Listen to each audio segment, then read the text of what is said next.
What's up, everybody? We are back finally. It has been a long road to get back here. We have been searching far and away to find a suitable replacement for Google Hangouts that just decided that it didn't want to work for us anymore. But we're back. This is kind of a trial run, so last minute thing. But we thought we'd go live on YouTube in case any of you are out there and want to check us out. But this is ATL Sports HQ live show episode number 32. For the fans, by the fans. My name is Bob Lancaster. You can find me at Bowling Bob. My name is Phil Beasley. You can find me on Twitter @_ATLPhil. My name is Derek Clemens. You can find me on Twitter @Derek Clemens. You can find Derek on Twitter, but you cannot find his live stream here. A little bit of tech issues. Like I said, we're all still kind of learning this program. I just found this a few days ago, but we were just so excited. We've been wanting to talk sports for weeks now, so finally getting the opportunity to do this. We'll try and get back on a regular schedule now that we have this and something we can play with. But hey, let's go ahead and you can follow the site, ATLSportsHQ.com. We've actually been kind of getting back in the groove of things lately with some NBA preview, Atlanta Hawk previews, a little bit of WNBA talk, which we'll actually be going over later about the article I wrote. And then we had a little Hawks predictions going on. Not much Falcons going on over there right now, but hey, what's there really to talk about? But we will try and find something to talk about down the road here. But yeah, you can follow us at ATLSportsHQ.com and ATLSportsHQ on YouTube, Facebook, Twitter, and also the show can be found on all major podcast sites, including iTunes, Spotify, Stitcher, and we will be uploading back on there as well. If you're interested in writing for the site, we are still recruiting, so just shoot over a message to Phil on Twitter @ATLPhil. We could use some Georgia Bulldogs people if you want to write about the second half of the season. Hopefully not about choking to South Carolina, but we won't talk about that either. So let's start with the NBA. It's back. About time. I mean, it seemed like it took forever this offseason, and what an offseason it was. A lot of guys changing hands and stuff. But we started last night with a big matchup between the Lakers and the Clippers. Kind of supposed to be a home game for the Clippers. Didn't quite roll out that way. Kawhi heard the Boo Birds and then promptly shut them up by just having a monster game in his debut for the Clippers. What's your take on the NBA season this year, Phil? It's wide open. Just talking to most people, this is the most wide open and the most excited they've been for the start of an NBA season in recent memory. Now, I don't know if it'll stay like this. We might have one team that comes out and just separates themselves from the rest. It might be the Lakers. It might be the Clippers. Houston should have a good season. But there's also some sleepers out there, even in the West. Like, I think Denver's going to have a really good season. Utah can have a good season, even Portland. Let's see, am I forgetting anybody? I think even like New Orleans, if Zion is able to come back, they're going to be in the playoffs. You can't ever sleep on Steph Curry and the Golden State Warriors. And alongside, he got I forgot his name, the little shooter next to him from Brooklyn, D'Angelo Russell. You still got Draymond. Clay won't be back this year, but the West is still loaded. And then you have the wide open East. Milwaukee's going to win probably 60 games. Philadelphia is probably going to win 60 games. So you really have some top-tier talent. And right now, if you were to ask about 10 people who's going to win the championship, you might get 6 different answers. I can't remember a time that has been like this in the NBA. It's just a great thing. If you had to think of, let's say your top 2 storylines going into the NBA season, Phil, what would your top 2 storylines be? I think it would be the Battle of LA. I think all 4 of those matchups will be absolute must-watches. And then the health of Zion Williamson will be my second storyline.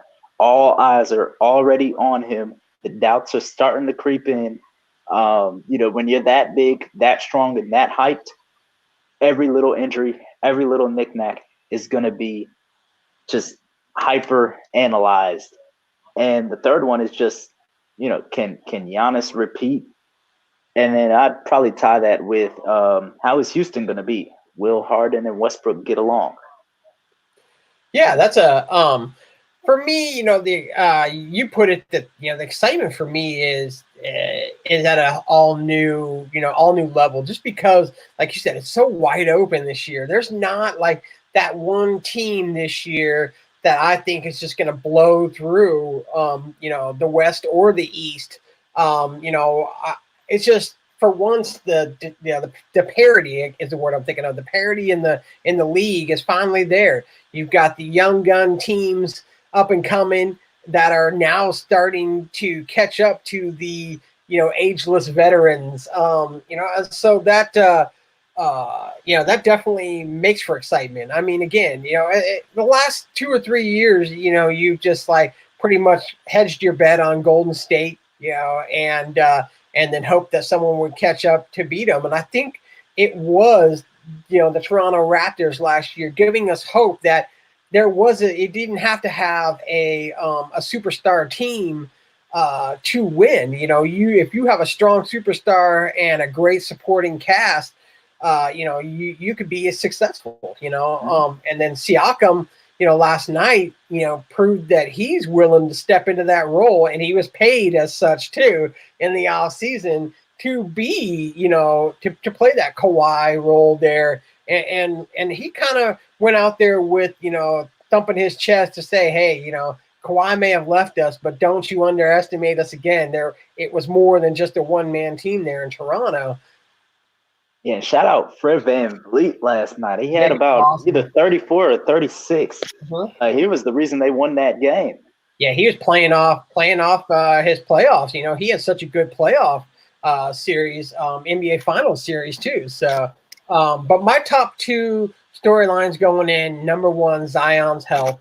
I mean that, he's got the marketing squad behind him, and they are trying to roll with him as being the next guy that the NBA wants to put as their face.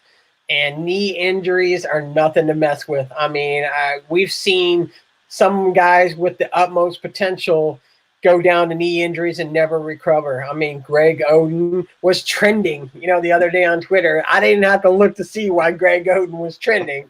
I just knew. So, and then number two for me is funny because we're on the same wavelength. Number two for me is also the Houston Rockets. That team is either going to be beast or they're going to be bust. So they're either going to score a ton or those two aren't going to mesh at all. And it's going to be Oklahoma City Thunder Part 2, back a few years ago when they couldn't make it work there. So, but Derek, what are you looking for this year in the NBA? And then what's your top two storylines? I'm just happy we finally got some basketball back. And I mean, what a fun night it was yesterday. I mean, 2 good games, overtime game in the first one. And then, I mean, the battle for who's the king of LA. I mean, it just seemed like a playoff atmosphere in the first half. And then, I mean, the Clippers started running away with it. And Danny Green, I mean, he really was the reason the Lakers were still in that game. I think he finished with like third quarter. Yeah, he finished with like 30, I think, maybe like 28 or something. But I mean, there's just a lot of good teams this year, and I mean, just anyone can win, like both of y'all said. I mean, I really don't have a solidified who I think is going to win a championship. I have a guess, but it's just going to be fun to see these teams battle every night. I mean, the 76ers and the Celtics are going at it. I mean, those two teams are possibilities to come out of the East, and then really all the way through to say the 1 to 6 seed has a chance in the East to win. I mean, it's just a toss-up of who's going to make it out on that side. So, before you list your top two storylines, one question I want to ask you, Derek: what do you think that Steve Ballmer was sitting on the sidelines yesterday, thinking, "How quick do I need to get myself my own arena or get this team moved out?" Because again, he watched his home game where his new star that he brought in gets booed by the Laker fans. I mean, it needs to happen, but he seems like he's the type of person that like thrives off stuff like that. Like, I mean, you see how exciting he gets and stuff, and so I mean, but it probably doesn't really bother him that much because, I mean, their crowds are going to be great when it's them playing against somebody else at home. So, Yeah, my thing with Steve Ballmer is always in the back of my mind. I think the Seattle Supersonics. He's a Seattle guy. I know it's been mentioned before. I mean, I'm telling you, he wouldn't hesitate if he could to yank that team out of LA and bring them to Seattle. So, They're I mean, moving to Riverside. what's that?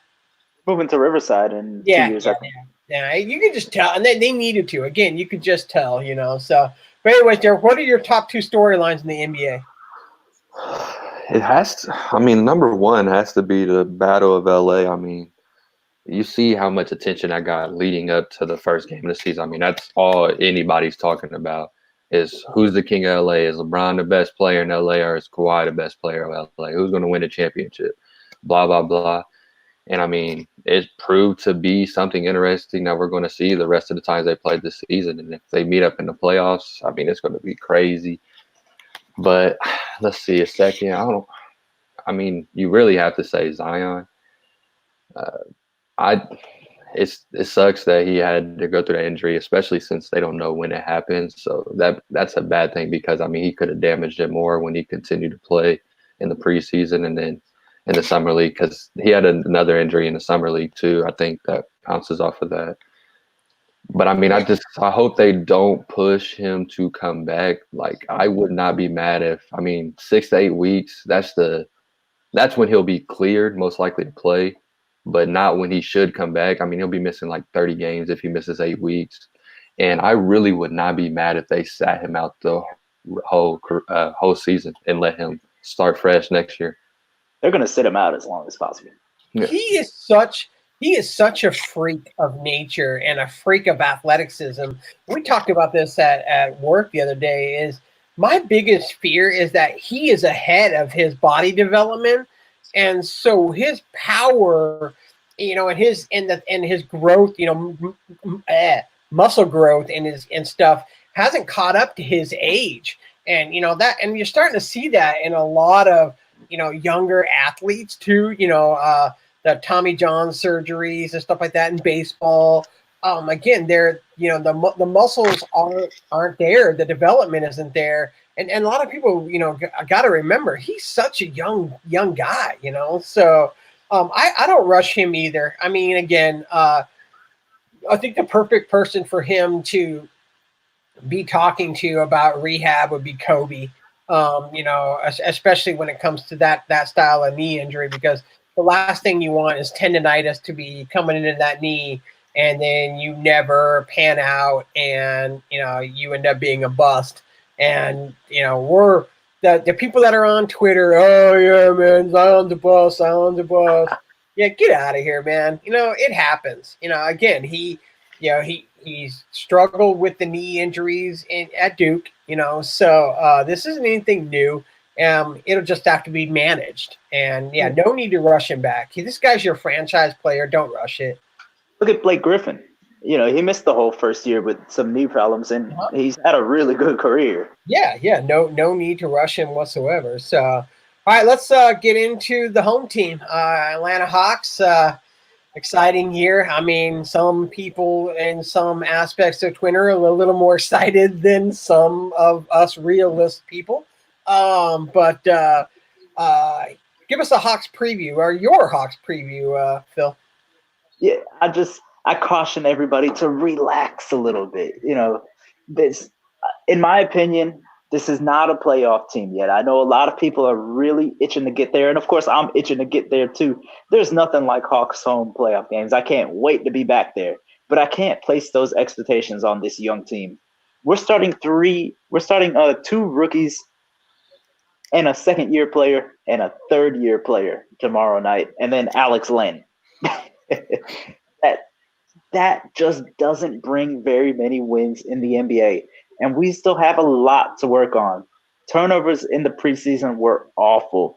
Even the offense, which was our calling card last season, wasn't that good in the preseason, and I know it's just preseason, but we lost a lot of experience last year, and we lost some talent. We're very thin up front, and there's really nothing behind Trey. When Trey came out in the preseason, offense died. And, we're going to have to be a much better defensive team than last year to win anything. So I have us sitting around 35, 36 wins. That's not enough, even in the Eastern Conference, to get us the 8th seed. But of course, I'd be ecstatic if we did. I'm just not going to expect it. I think there's going to be a lot of people upset in the first 20 or so games of the season when we're like 6-16, somewhere around that range. We have a horrifying opening stretch of our first quarter of the schedule is just murderer's row. It'll get easier, but we're going to be digging out of a hole just like last year, and I just don't think we have enough to get over the hump. And let's calm down on our rookies a little bit. It's not going to be as lucky as last year where we had Trey and Kevin just come in like gangbusters and just find their way. It's not easy like that. Cam Reddish and DeAndre Hunter, of course, immense talent, but it's going to take some time. It's not going to be as easy as last year. Derek, what's your thoughts on the Hawks? We'll get to the Falcons thoughts later, but what's your thoughts on the Hawks and what's your predictions, expectations? Well, they're going to be fun to watch the whole season, but that doesn't mean that they're going to win the whole season. I mean, we're going to go through some periods where we have a big losing streak, and then we might run off a little decent 5-game win streak or something. I mean, it's going to be a process. And I mean, like Phil said, I mean, people need to lower their expectations. I mean, we have a lineup starting tomorrow that the oldest person is 26 years old, and it's Alex Lynn, like Phil said. I mean, we have a lot of problems that need to be filled, such as the center position. I mean, in the preseason, I mean, you really can't take much from it, but the play from the centers that we have right now did look really well. And I mean, it's not fair to say something about Bruno, so I'm going to leave him out of it. But I mean, Damian Jones and Alex Lynn really didn't look good, especially Jones. I mean, he's still young, and I mean, he really didn't get a solidified role in the Warriors organization. So we'll see with more playing time, but that's just a spot that we still need to fill in. And now our bench, of course, has been really, I mean, they look bad in the preseason, and I mean, that's expected. I think we'll have some good scoring outings from them with players like Jabari Parker. And then, I mean, Herter's coming off the bench now, so he'll obviously bring a spark. But I think Reddish will be in that role sooner or later when Herter gets off his restrictions. So it's going to be a process. And I mean, we did sign a point guard, and I think his name's Tyrone Wallace from California. Yeah, I don't think he'll see the floor. Yeah, I don't either. But I mean, it's a start, I guess. He's I think he went to college in California. But I'm not high on Evan Turner running offense, really. I think it's just going to be such a big drop off when Trae Young comes off the floor that he's going to be forced to play a lot of minutes, which can wear him down at times. And I mean, for this team to win a lot of games, he would have to be able to play literally every single game. So I'm not expecting the playoffs. I mean, obviously I'll root for the playoffs as much, but I just don't see 8 teams that we're better than and we can win more games to make it into the final 8. Yeah, for me, it's all about the youth, that this year I'm excited already. The fact that two of the guys that we drafted are going to be in the starting lineup opening day. I mean, that's what I want to see, and that's why you drafted those guys. And then, you allow for the development of Bruno, to possibly be there, with what we expect. I would say maybe mid season, if that, but yeah, DeAndre Hunter and Cam Reddish. I mean, I'm really, really excited to see them. Herter a little bit behind with having the injury issue, but looks like I said, he'll be coming off on managed minutes. So yeah, I love this team's potential. Potential is a long word. I mean, potential does not mean this year. Potentially could be this year, but yeah, let's not rush these guys. you saw how they played last year, and we had veterans on the team. This year we went younger, and these, they got to gel together as a team. And so that's what's big for me is that I want to see these guys improve, just like I did last year. My thing, even when we were losing, was, hey, as long as I see improvement and I see us getting better, that's gonna keep me excited. But the one thing that I like the most is Coach Pierce now has options to kind of play around with to start making what he wants as his future five. We're still a beast center short. No disrespect to Alex Lynn, but I mean he's not the answer. Turnovers is still a big issue. I really want to see Trey, cut those down big time. Last year I said that Trey had a lot of turnovers because those guys weren't quick enough for his type of game. Well, I'm not buying that this year. They have youth; those guys can get up and down the court. So now it is his job now to find those guys and not throw the ball away. But I'm not even with expectations of these guys. I said 30 to 35, which is what I said last year. And so I'd be happy with that. But hey, if they can make a run, if they can gel together quicker, hey, I think we're all for that. I mean, it's just again, I just think we're just a few more players short. But now we're to the point where we can fill in. Jamie says, any chance of us snagging Sabonis? Let me tell you, as someone that watched Domantas Sabonis, I'm a huge Gonzaga fan. I wished it would have happened. Like Doug said, that he has signed an extension with the Pacers, but I heard that that's not necessarily, they did that, but they're not sure about the gelling of him in the Pacers. So that's not to mean that he can't be moved here. So trades happen. I mean, but I love Domantas Sabonis. He's one of my favorite players in the league. I'd love to see him here in Atlanta. Yeah, the only way I could see us making that kind of move is if we're like solidly in playoff position come trade deadline. Otherwise, I don't see us making that kind of move. And also, that would probably cost us one of these young valuable pieces.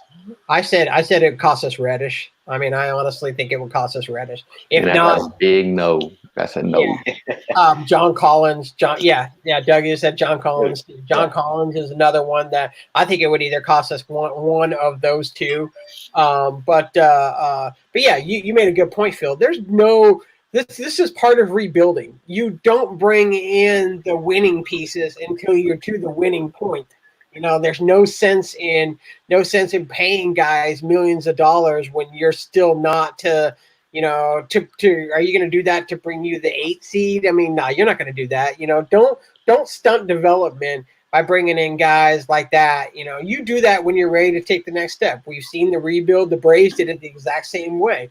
You start with your young crew, let them lose a little bit, and then when they start, they win together. So, yeah, I mean, 30 to 35 wins is what I'm predicting, but they could very well and do more, and they could very well do less. I mean, it's really, really up in the air. But I don't see Lloyd Pierce doing any worse than 30 wins. He's too good of a coach, and I think he had a worse team last year. So I think that they can get to the 35 side of things. So yeah, I'm excited for Hawks basketball. I'm excited for any basketball. So if you ask Evan, we're going 22 to 60. I think that was a little harsh. Evan, man. That won't be good. That won't be good if that happens. I ain't gonna say nothing because when we talk about the Falcons here in a few, I'm about to gloat. So it's gonna be fun just to see that. I mean, I'm most excited to see Hunter and Reddish and see what they can do.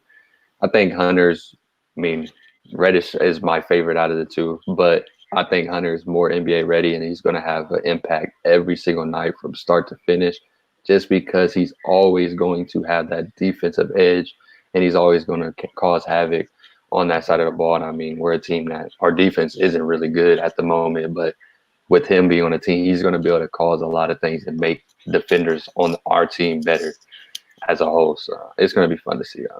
DeAndre Hunter was drafted number 4 because he was game ready, and we knew we could slide him into play.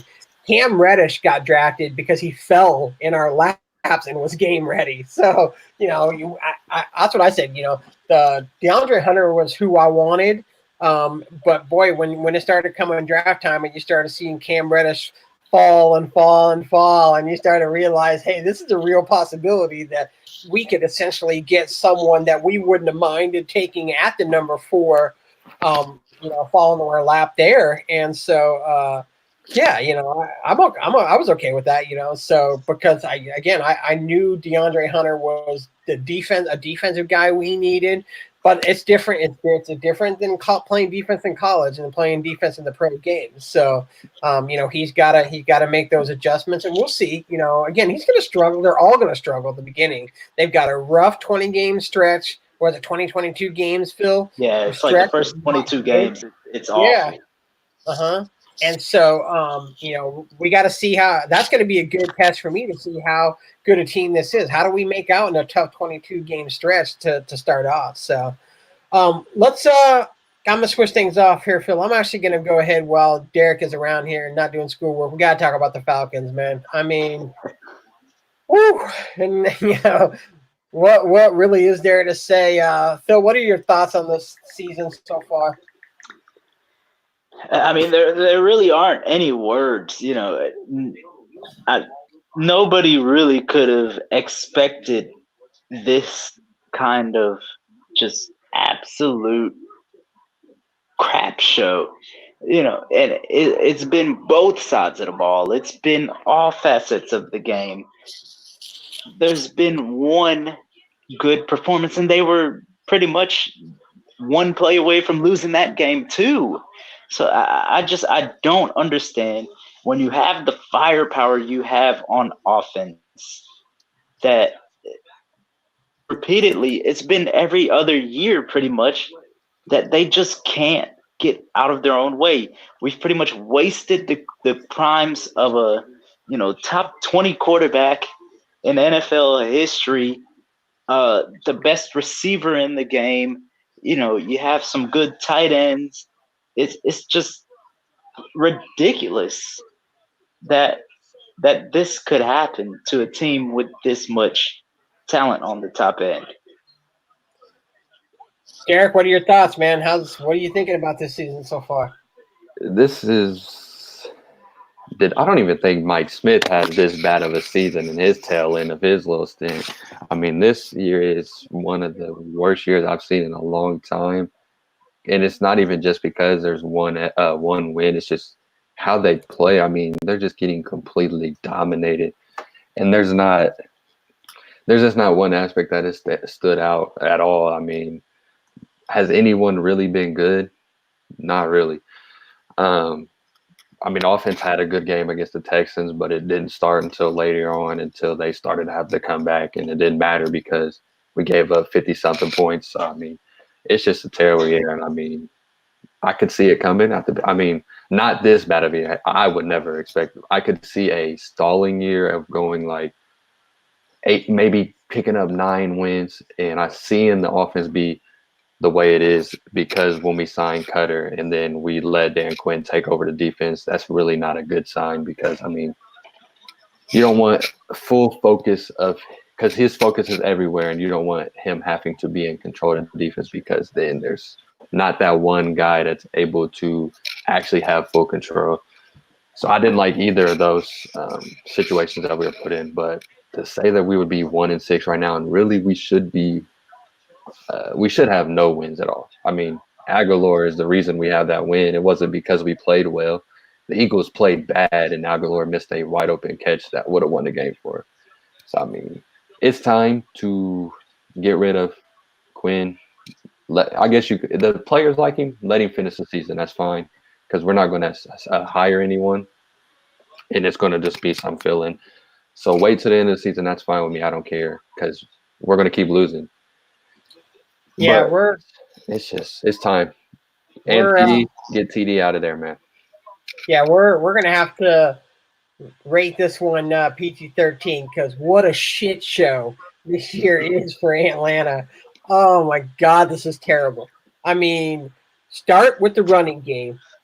Devonta Freeman has been absolutely trash. I mean, trash. No running game whatsoever from this team.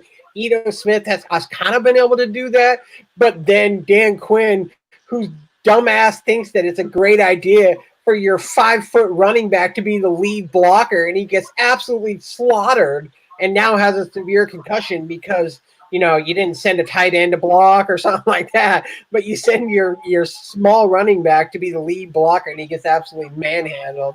Um, you know, I said it. I said at the beginning of the year, I took the flack for it that they were going to be 5-11. This team isn't even a 5-win team. They're just that bad. Everything that made me say that they were 5-11, it has been worse than what I thought it was going to be from 5-11. Matt Ryan has been good. I mean, I'm not going to say he's been bad, but he's got a lot of garbage time stats. And I know that a lot of people will say, that's not garbage time. That's not garbage time. Down 21 points and having to come back in the second quarter is garbage time. I don't care what anybody else thinks. That's garbage time. And so his stats are padded off for that.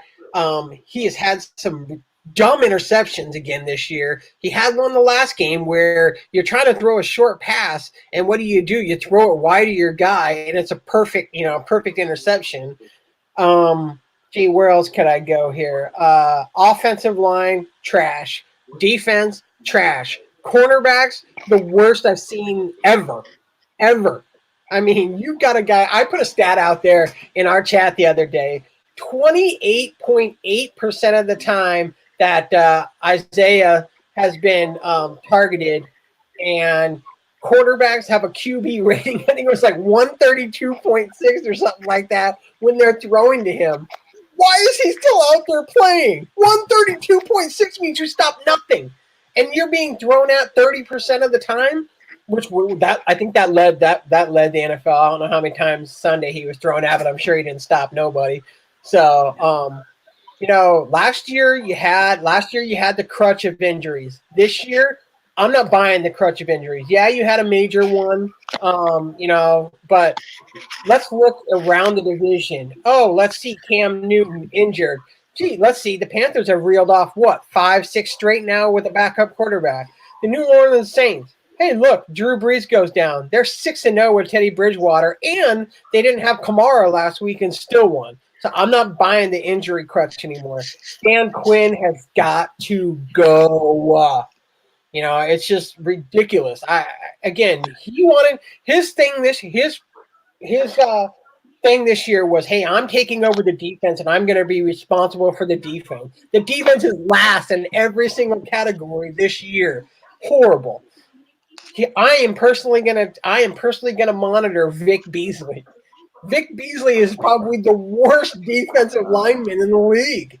It's just it's hard, pains me to talk about this team and how bad they are. I cannot wait till this weekend when I'm sitting on the 10-yard line and my boys are about ready to run roughshed all over that crap team. Probably gonna see Matt Schaub, so that'll excite me even more because watch them win.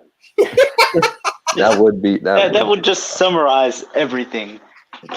Like that would just make too much sense. Well, one thing I want to say, or a question that that I've ranted. I've been waiting on that rant since about week 1 right now, watching that crap team. So, Phil, what do you think about Julio Jones's comments through this week, where he was in the locker room saying that it ain't DQ, that it's on the team? What are your comments on that? I don't care what anybody says. When you have this much talent and results aren't happening, that's coaching, period. Like that's coaching. So I just, he's not going to throw his coach under the bus. Everybody knows Dan Quinn is fired at the end of this season. So, why stir up controversy? Julio Jones is a good guy. He seems like a hard worker. I'm sure he's going to put it on himself. I'm sure him and Matt Ryan are very, very, very, very upset about this. And, they're going to put it on themselves. And hopefully hopefully him and have a little more juice in the tank. So the next regime that gets in here next year, hopefully they can put something together. Even though I just think, I don't know, I think this window's closed. You're not going to be able to rebuild enough that needs to be rebuilt fast enough before unfortunately Matt Ryan starts declining. Derek, what do you think about those comments from Julio?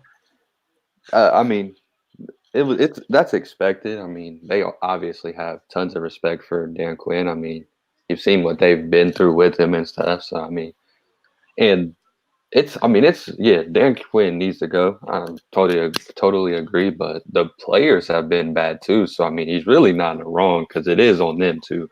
I mean, they've just been terrible. And everything as a whole has been terrible. The best thing the Falcons has done this year is getting a second-round pick out of Mohamed Sanu. I mean, that was a steal, man. Yeah. That was a steal. I mean, people were pissed about that because Falcons fans be pissed about anything because they don't understand it's not basketball that a second-round pick's actually valuable. I was thinking we would get like a fourth or fifth round pick for him. And when we got a second, I was very surprised. I think I'm going to find, because you have to expect where you're going to draft is last in the second round because of the New England Patriots, where they're projected obviously to win the Super Bowl. So, but somebody posted a thing on Twitter, somebody verified, of the last, I think, 6 picks from that position in the draft. And there was some pretty big names, I mean, who you get. So I think it was Matt Chernoff that posted it. And so I'll see if I can find it, and I'll try retweeting it. Yeah, they're all. I mean, you're going to find someone there. I mean, that's a great value for Mohamed Sanu. But Derek, do you trust Thomas Dimitrov to draft someone like that at that? And that's where I was fire him too. They top to bottom. They need a total new regime. That's exactly what I was getting at, because I was like, yeah, pick's fine, but the person's not an office that I want to draft. Tweeted back to Matt Chernoff. I was like, that's great. We got a second rounder. But do you trust Thomas Dimitrov to make that pick in the second round and get us any of those names that or big names like that you just listed? I certainly don't. I mean, he's got to go too. Really quick on last thing on this one, Derek, who do you want to see as the coach next year? Oh my man. I really can't tell you right now. Because it just depends on who's available. I mean, a name I would throw out there, I'm not completely set on this, so don't quote me on it, but Josh McDaniels is an interesting name to look at. Offensive-minded. I mean, I want I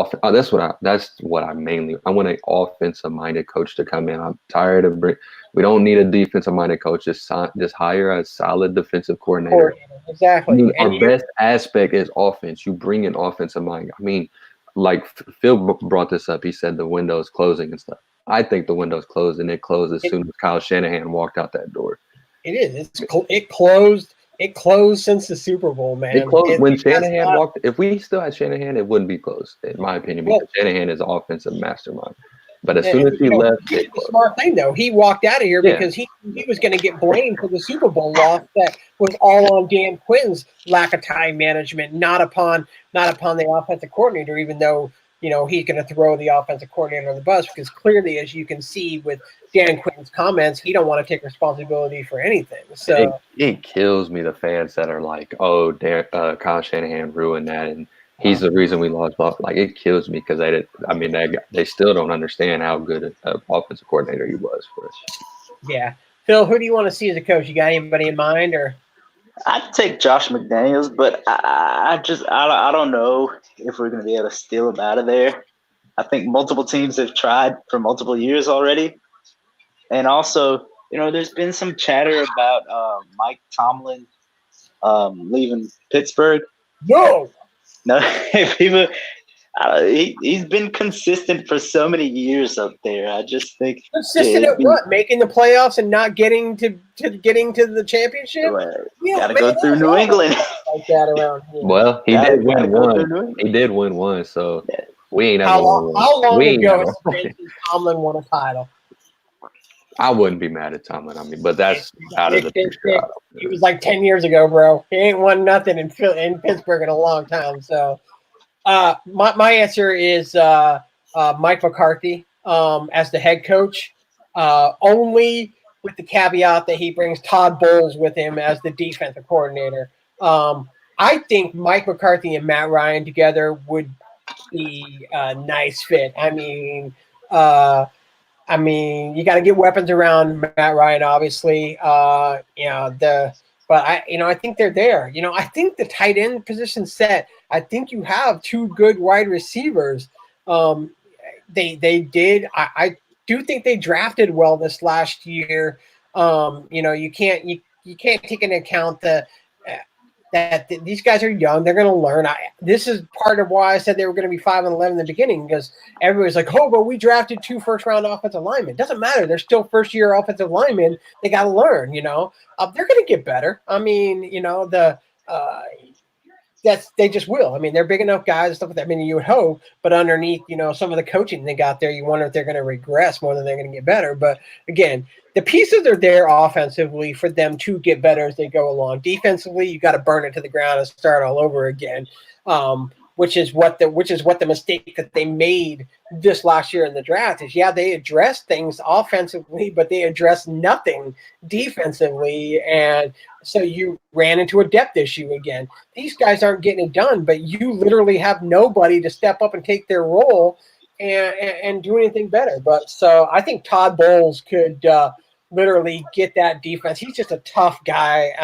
He wasn't the greatest head coach, but I think he's a fantastic coordinator.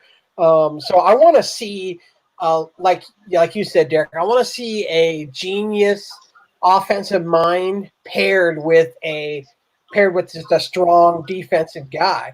I think if they would have made this decision where Dan Quinn could have just been a defensive coordinator and then you brought in a strong offensive coach, but clearly he would have never came here because, he had that same role out in Seattle. But one thing about it is when he was in Seattle, a lot of people that were around that team said that Chris Richards was really the mastermind behind that defense, not Dan Quinn, but Dan Quinn took all the credit for it. So I'm starting to believe that. I didn't believe it back then, but I'm starting to believe it now because, Chris Richards seems to be doing okay in Dallas, and Dan Quinn just shits the bed here in Atlanta. So I don't know. He's got to go. I'm hoping he's gone at the bye week. I hope we slaughter you guys this week, and they go to the bye week, and Arthur just has enough. Bring in who's the newest? Raheem Morris. Let him run the team for the rest of the season, and then maybe he can get some improvement out of those guys to show that they're at least putting up fight for people that they're selling tickets. Then knowing the Falcons, Julio Jones just saved Dan Quinn's job. That's what I said. I said great. He just saved his job. Hey, Janie, that's actually a good question. She says, "What about the Michigan coach, Jim Harbaugh? Jim or John? John Harbaugh? One of the brothers. That's Jim. Yeah, one of the Harbaugh brothers. He actually had to send a letter to parents and recruits today because there was a report that he was trying to fish for pro jobs. And he sent a letter out saying that is absolutely 100% not true, and that that'll show them. Like he's not the first person that's ever done that. So I do think that his name is being mentioned along, and I'm thinking he's taking phone calls enough that the word is out there and that he has to. But he is addressing it. He said no. But one of the college coaches that's whose name has been in the forefront, good old I'm not going to coach anymore, Urban Meyer. I know that he has said that he really wants the Cowboys job. And I wouldn't be surprised if he took that. But honestly, though, of the college coaches, Harbaugh would probably be the best just because he has head coach experience in the NFL. And I don't want a first-time head coach no more. We need someone in here that's experienced and has experience winning, which is another reason I like Mike McCarthy. Another guy. Tomlin, I don't know, man. I'm biased. I don't like Mike Tomlin, so I don't know why I don't like Mike Tomlin.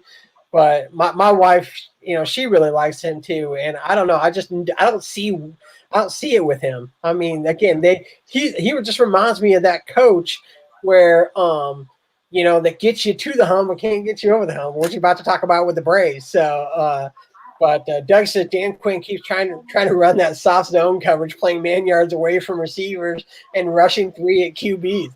How many times this year, Doug, at third and plus 10 yards, 10, 11, 12, 13, have they given up a first down on 3 by doing exactly that?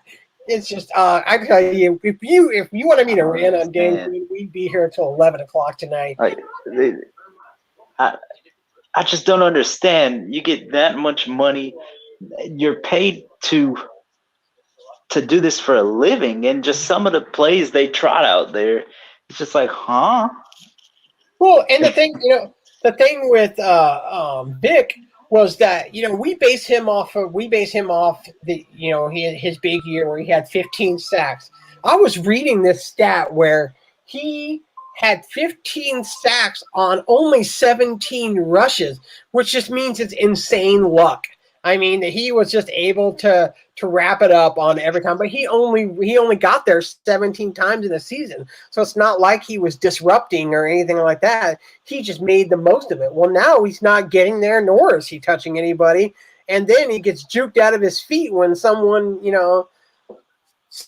tries to go up against him. Because he benefited off of being one of the fastest pass rushers, and then people caught on to that. I mean, he has not a single move, a spin.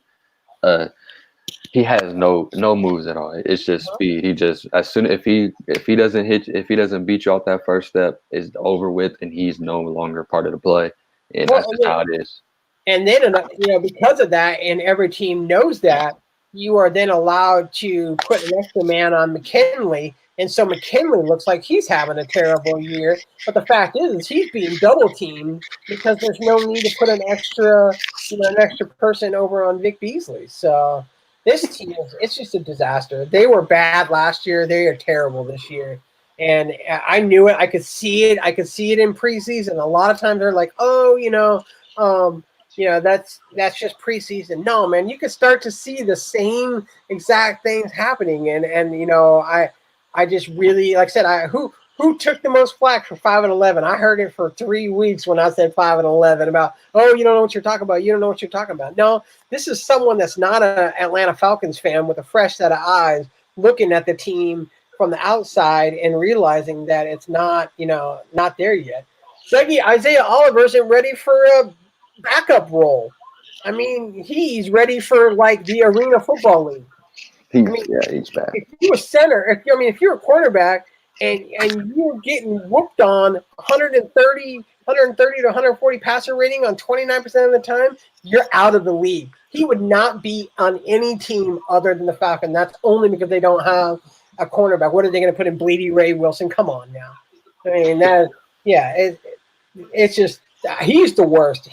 Between him and Vic Beasley, I could spend an hour on the two of them. He is absolute trash. So, all right, let's get into the other thing. That'll probably rile me up. And let's talk about the Atlanta Braves real quick. Bill, what went wrong, man, in the Braves? Just not enough timely hitting. I can't remember how many players they left on base, but I remember just in one game, I believe game 4, I think they left 20 people on base. 20, and that's the game where St. Louis had the walk-off, where they really should have won the series right there. So it's just not enough timely hitting. You can't really even blame the bullpen when you're leaving that many people on base. We could have used another solid arm or two in there, but you gotta, the main players did not show up when they were needed the most. Fortunately, you have to lay some blame on Freddie Freeman. You gotta blame some Josh Donaldson. Yes, Acuna had that blunder in game 1 that everybody beat to death. But other than that, he was the only one really bringing it on the offensive side of the ball all series long.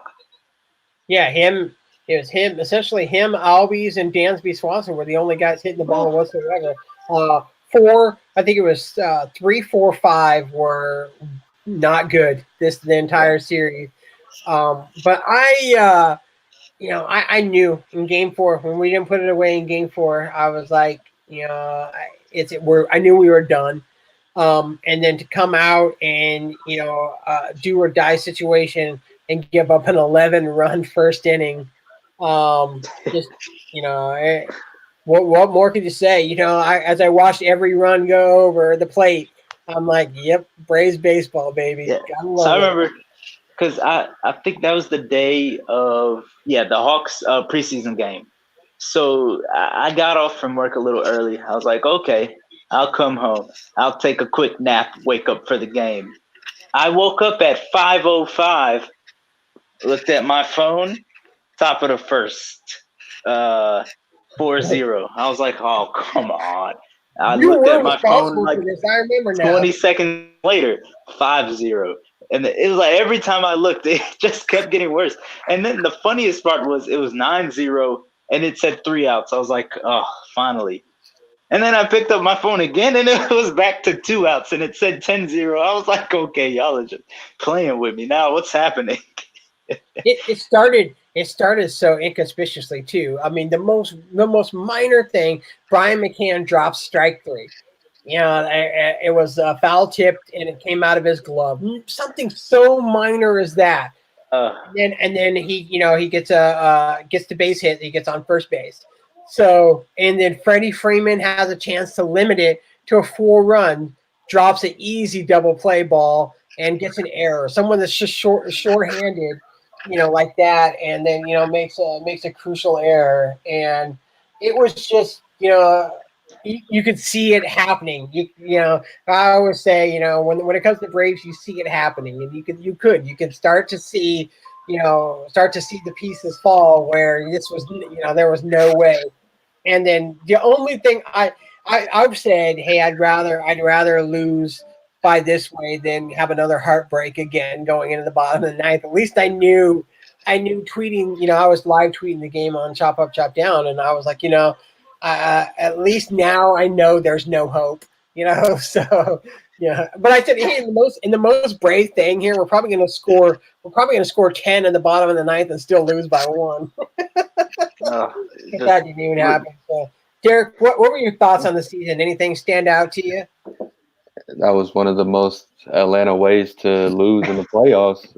Besides blowing a lead, of course. I mean, I guess they didn't do that because if you don't get up, you can't blow it. But I mean, they blew a 2-1 series lead, I guess. Yeah, they did do that, and I mean, they really easily could have closed it out from what I seen. But I mean, I was watching that last game, and I was expecting it to be a good game. I mean, Game 5, but it was just right off the bat. I mean, well, I mean, and you did have a reason to be excited. I mean, Folty, the last month of the season was straight unhittable, dirty unhittable. Even his first game that he pitched in that series, he looked as much of an ace as I've seen him be with this team. And again, I just, it really wasn't like he got shelled in that game. It was a lot of bloop single, line single, nothing really hit hard. It wasn't his fault that it really came deep undone. I know that Fried came in. Fried started walking runners in. He didn't look sharp. I kind of thought that they should have bought in Soroka at that point instead of Fried. But I mean that's a toss up. I mean Fried had a good season and stuff like that. But my question to you, Derek, do you think that Brian Snitker is the guy? Now, I want to mention, hold on. Brian Snitker did today name National League Manager of the Year for the second year in a row, by the way. So now, Derek, do you think Brian Snitker is the guy that gets us to the World Series or just the guy that gets us to the playoffs? You want my unbiased opinion? I think the only way that the Braves ever make the playoffs or win a playoff series again is if they get out of Atlanta. I mean, when's the last time they won a playoff? They are out of, I think, 2003, right? Well, yeah. It's been a while. It's been a long time, that's for sure. So, it's like 9 straight losses. Yeah. It's unreal, dude. I mean, I'm allowed to say that though because I'm not necessarily a Braves fan. Mm-hmm. Even I can rag on the Falcons because I'm not, but the Braves are my babies, so I gotta. It's hard. This one's tough for me. So But Phil, do you think Brian Snicker is the guy that gets us over the hump? I don't think so. I think he was a good guy to lead you out of a rebuild, but he's not that championship winning manager. I think he'd be like a great bench coach or something. But obviously, you can't demote him and keep him on the staff. So you would have to let him go. I think next year, if you don't win at least as many games as he did this year, win the division, and get out of the NLDS, you gotta let him go. There's too much talent on this team. Yeah. For me, I think the guy that gets us over the hump is sitting, at third base coaching and is about to get another head coaching job, Ron Washington. Sounds like that he's in the running for the San Diego Padres job.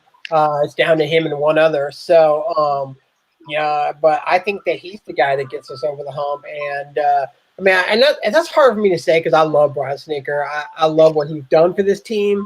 I love that the guys play their heart out for him, but he just makes some dumb manager decisions sometimes. His in-game management isn't the greatest. I thought his use of the bullpen clearly, even though he was a big, a big reason why, because he was closing games for us. His name's spaced to me. Who am I talking about, Phil? The the closer guy, Luke. Never mind, Luke Jackson. Luke Jackson. Yeah, Luke Jackson. Luke Jackson, but he was responsible for a lot of our success. But boy, the last month, 2 months of the season, he didn't have it, and he didn't have it in the playoffs either. But yet, you keep going back to him. So, but yeah, I think he is the guy that gets us to the hump, but just not the guy that gets us over the hump. So, I don't know. I mean, he's obviously not. I don't think he's going anywhere. Are you really going to fire the two straight manager of the year? I mean, clearly his peers think that that he's the guy. So, but Janie said Bobby Cox only got us to a World Series win once. Janie, this is exactly what I'm talking about. Are we going to be content and happy with just getting there? Or are we going to finally stop being content with just getting there and find us a guy that can win us the World Series? I mean, Bobby Cox used to drive me nuts. I never understood it. It's funny because I don't know. It seems like that's just a Georgia sport thing because I used to think the same thing about Mark Richt. I mean, I'm like, man, everybody loves Mark Richt. What has Mark Richt done? I mean, there's no national championships for Georgia. Yeah, he's a great guy. Bobby Cox, yeah, he's a great guy. Brian Snicker, yeah, he's a great guy, but they don't win you championships. I mean, Frank DeBoer is going to have a championship before anybody does. So, and he's the coach. Things are falling in place so far. Yeah, they are, and we're about to get into that, but he's the coach I like the least in this entire state, and he's going to have a championship before all the ones that I like. So, but yeah, when it comes to them, the improvements they got to make, I think this year, real quick before we move on, is I think they need a catcher. McCann retired after the final game. Shouts out to Brian McCann, huge face of Atlanta. I'm so happy that he got to finish his career in Atlanta. Beloved in Houston. In fact, he threw out the first pitch to Evan Gattis at Game 1 of the World Series. So shout out to Brian McCann for coming back and giving us 1 year and playing his heart out. I mean, but now that he's retired, we need a catcher that can throw somebody out at second base. There's got to be somebody. But JT Realmuto going to be a free agent this year. So I would throw the checkbook at JT Realmuto. We ain't got to trade a prospect anymore to get him. Philly couldn't get him re-signed mid-season. So he's an available name. I really would like him. Josh Donaldson, I was telling Janie, I said 3 years, $75 million. I'd throw that on the table to him right now. No more. I don't want him here any more than 3 years because he'll be 35 years old. And so I have no interest in him past 3 years. So but 3 years, $75 million. The great thing is that you've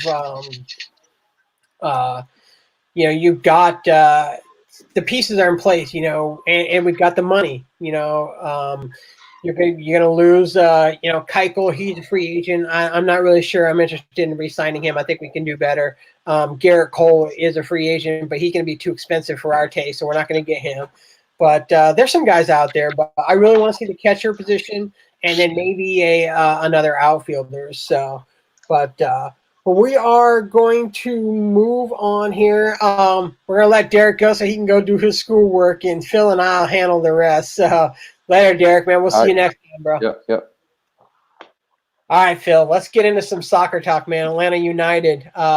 Hey, good news today as Toronto pulls off a big win.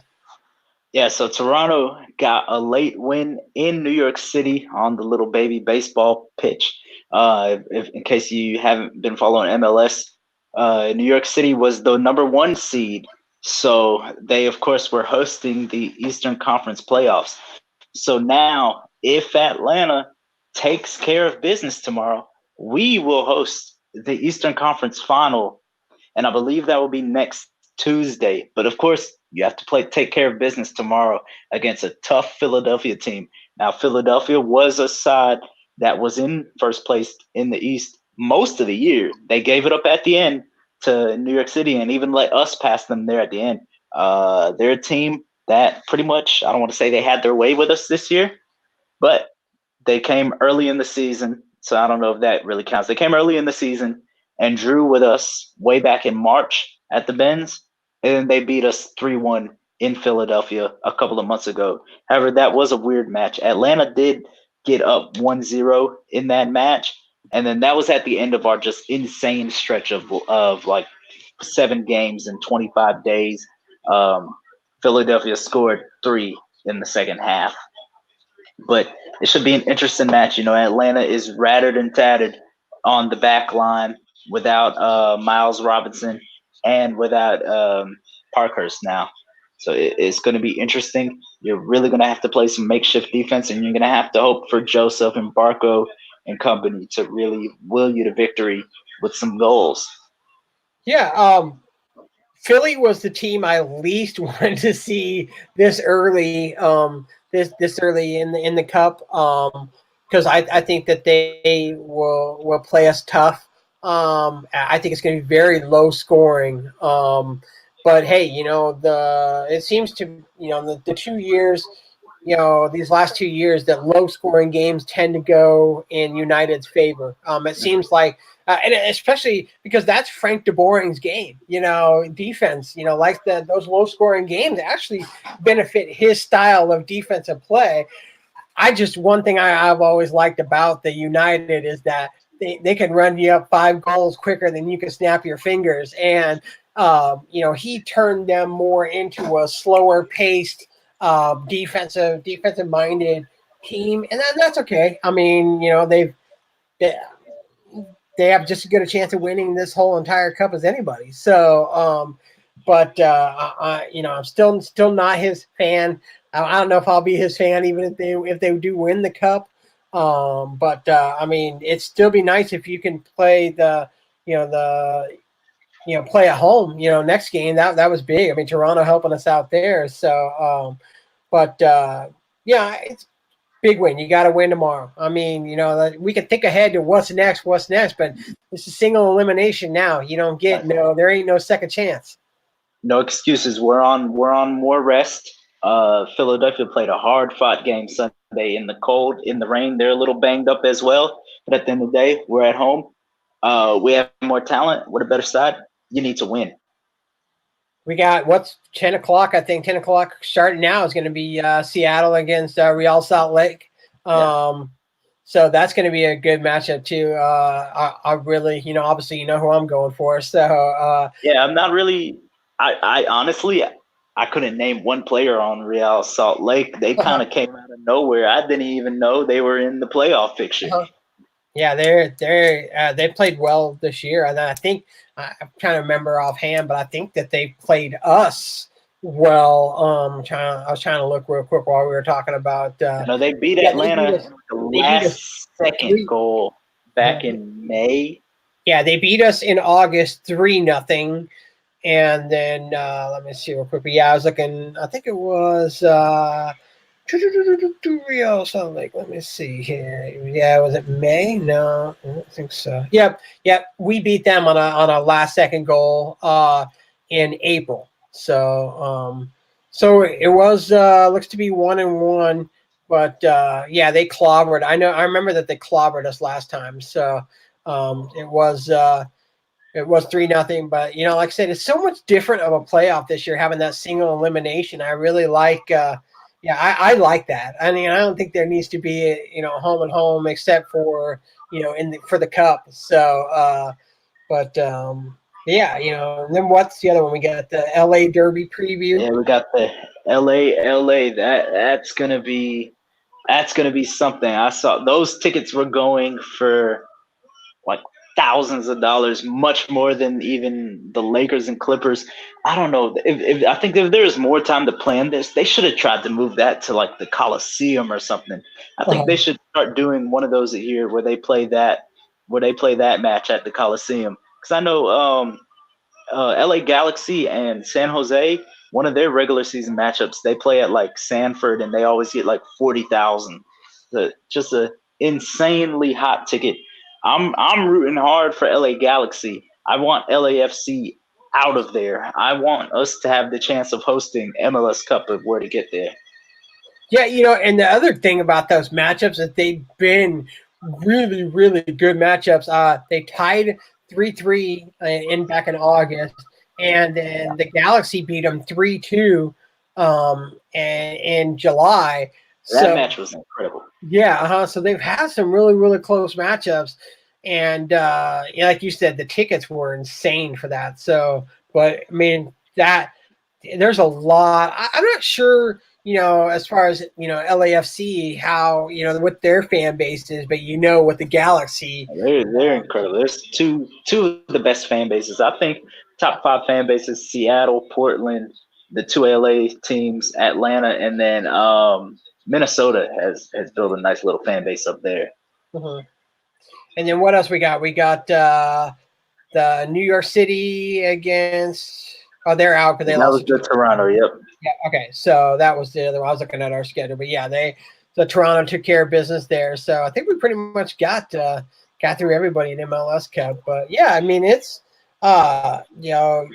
things are starting to fall into place for the United. They just got to do their job now. So take care of business tomorrow. Yep, the right amount of upsets are happening for them to continue to to get the chances to play at home, which are big because we all know how loud that stadium can get when when they're at home. That's such a big big plus for them. So I mean, you're filling the bins up, and it hasn't been seeing much many people there lately on Sundays. So you could use the boost for the city and get the back-to-back championships. So yeah, I can't believe the Falcons reported attendance at 71,000 Sunday.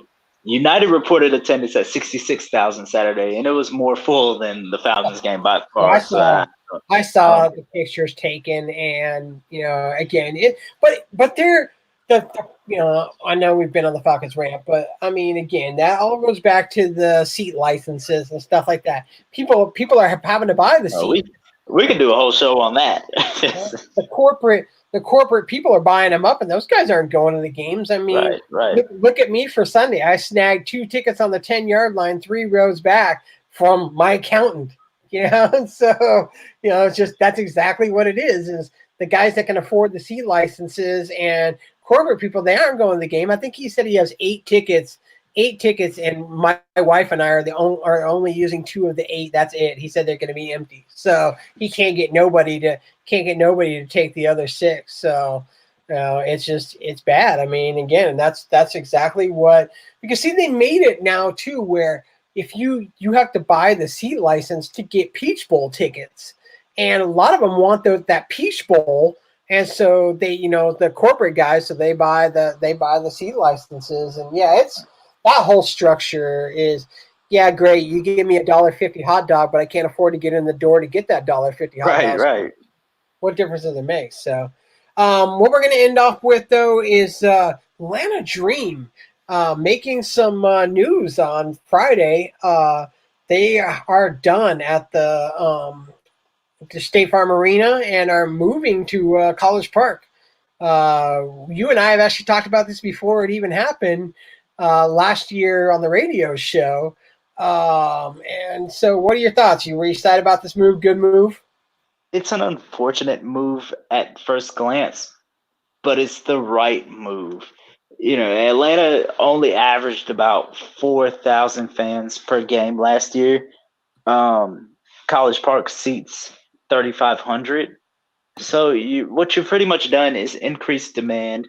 They'll probably make a little more money because you have to guess, they'll probably sell about 3,000. I don't know what their season ticket numbers were looking like, but I'm sure it wasn't much less than the actual attendance at State Farm last year. So, more demand is always a good thing. A fuller looking stadium will be a good thing. It'll sound louder. It'll be a better atmosphere for them.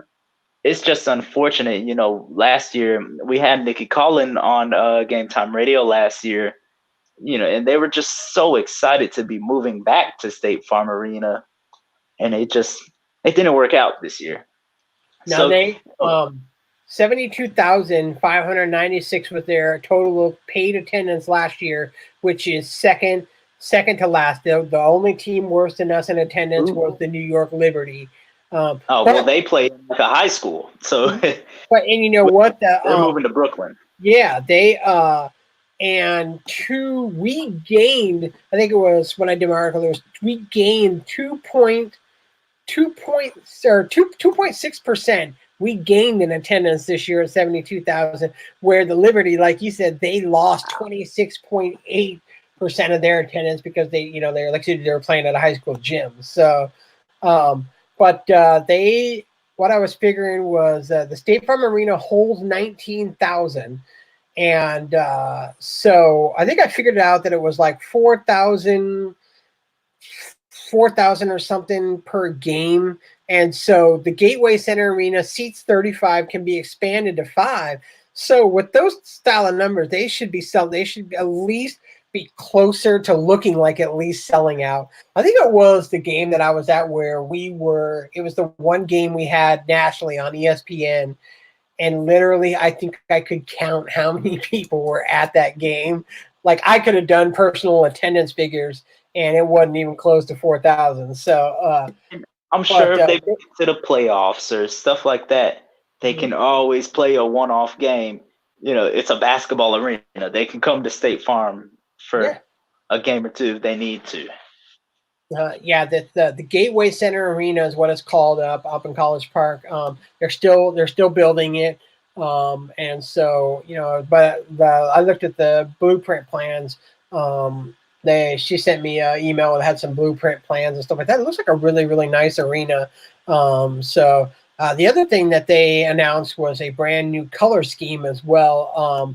It kind of looks like a shield, and what it represents is it's got a rising phoenix bird. It symbolizes the city's rise from the ashes of the Civil War to become a world city. It's got a shooting star, which is what they took from the original logo. Represents the team's roots, and the basketball represents the game itself and how the team pours its heart into each and every game. But I really, really like the upgraded logo. The blue uniform, the sky blue, it was just boring. I mean, there wasn't anything exciting about them. I really, really like this new logo. Did you get a chance to peep it? Yeah, it almost looks like a soccer logo to me. Yeah, it looks really like club style, and the Dream really have to get down to the roots and just build a root fan base. Otherwise, their days are going to be numbered here in Atlanta. And I just think with the demographics, with the city, with the basketball culture in Atlanta, there's potential to really have the Dream thrive here. And I just don't get how it hasn't happened yet. Were you surprised Nikki Collin kept her job? I was a little surprised. I was happy. I think she's a good coach. I think she has talent, and things just kind of, sometimes shit happens. That was this year. Hopefully Angel come back next year. And hopefully everyone will be healthy. I think this team still has a lot of talent. I don't think people realize what a big loss Angel was to not have played any at all last year. It really allowed teams to double team Tiff, and Tiff just didn't look like Tiffany Hayes all year last year. And I think the frustration of that and the losing, just did not help her whatsoever. But you got Angel coming back, and you got the number 4 pick of the draft. It looks like I've been looking at a lot of mocks, and it looks like Texas Tech's point guard seems to be who almost everybody is saying will be coming to Atlanta. So that seemed interesting to me that we would go point guard, at number 4. So, but obviously we love Nikki here on this show. She does a lot for us. So, and also really quick. Shout out to the media department at the Atlanta Dream. Such a pleasure to work with. I mean, I wish it was as easy and pleasant everywhere we tried to do media, get credentials for. But yeah, this just fantastic. I've never been treated better. So, but yes, but we love Nikki here, and I do. I think she deserves another year to right the ship. I just think it was an off year. I did not expect her to get that second chance, but I knew as soon as I saw her name, within these press releases and stuff for coming to College Park. I knew that they wanted her to be a part of this future and coming to College Park. So I'm excited. I mean. Again, one thing about the WNBA is it doesn't take much to rebound quickly in the WNBA. I mean, only 12 teams. Hey, you got an 8% shot every year. Yep.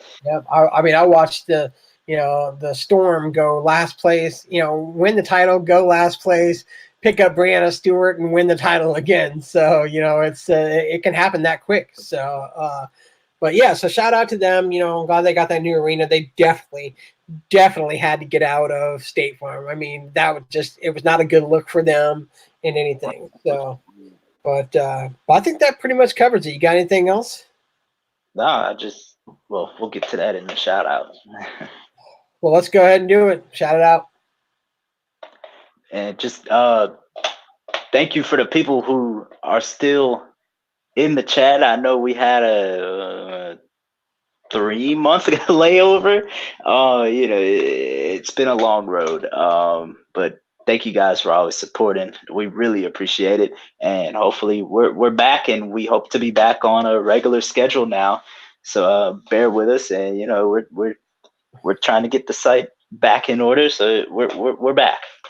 Shout out to StreamYard. I don't know who y'all are here at StreamYard that we're broadcasting on, but this is about the smoothest platform I've ever done a live stream on. We didn't really have it. Well, besides Derek not being able to.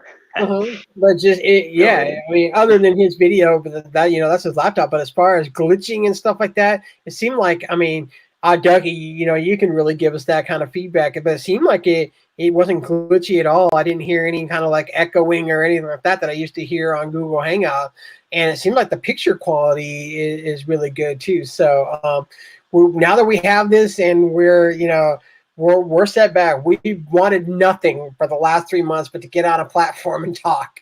So it's not like we just sat back and we're like, oh yeah, we don't really want to do this anymore. But we've been searching high and low to find another streaming site that would allow us to put something on YouTube. So, but shout out to Dougie, man. We're good to have you back. We were talking about you beforehand. We're like, you'll know we're back if we see you in chat. So, so shout out, and then shout out to Janie too for hanging out with us for a bit. So, but that's pretty much all I got. And probably until next week, we'll figure out. I said we'll get on a schedule and we'll post like what we want to do. Hopefully, we can find a day that that we could pick together and keep it that same day. But we got 3 guys with 3 different schedules, so it's really, really hard to do something. Really, shout out Brett. He couldn't be here tonight, but yeah, Brett will be here eventually. He was tending to the cows tonight, so he couldn't make it, but maybe next time. So, anyways, for the ATL Sports HQ crew, we will see you guys next time.